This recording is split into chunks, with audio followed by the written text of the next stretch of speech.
Hey guys, welcome back to another video. Today I'm going to go through the Catalan opening with you. I played this one with 93.2% accuracy. I think my opponent got a little bit off guard, so we're playing a lot of book moves here. This is the typical Catalan. You get a few variations of the Catalan as well. Sometimes you get the bishop that goes here. Sometimes you don't get this move and the bishop does come down here and you get forced to actually trade the bishops off of the board. And it all defends if you've pushed for e4 as well, because then you'll have to defend this pawn. But we didn't play this variation. There's a couple of variations that you got to look out for. And this was my worst move of the game, where just trying to defend the pawn.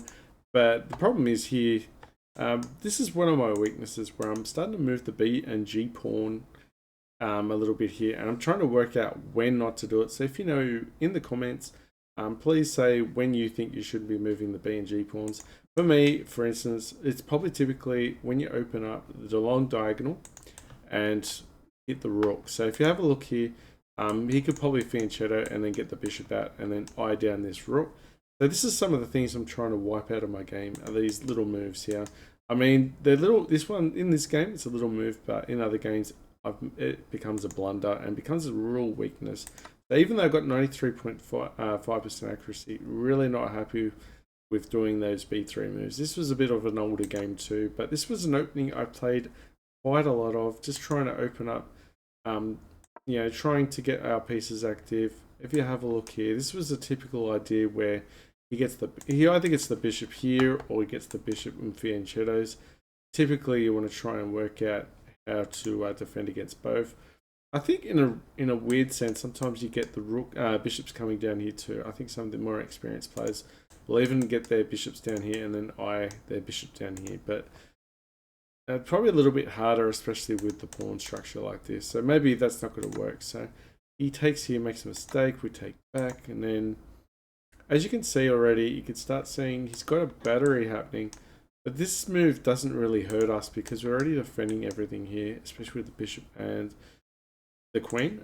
Also, whenever there's a pin, you should always look to remove it as well. So we castle and just removing the pin. So whenever you have a pin, try to remove it as quick as possible, even within the move. So okay, so he runs back, tries to take our queen.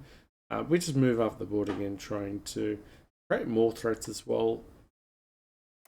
And then the castles, and this was the best move. And then we just take, and if you have a look here, pause the video here, black does a serious mistake here.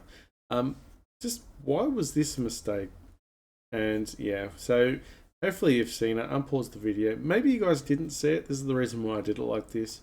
But he hung mate and won, and it's sort of a good game. But like I said, I've tried to knock out these B3 moves. It became good for us in the end. And especially if the bishop comes down this way, it's not so bad. But the bishop is still here and still hasn't fianchettoed. So if the bishop fianchettoed, this was definitely a bad move. If the bishop come already down here, now we could probably play b3 and then get the bishop here safely. So I thought it was a good play. And just make sure when you're playing, don't tunnel vision moves as well. And just take your time. And good luck in your games, guys. And yeah, I'll see you in the next video. Bye, guys.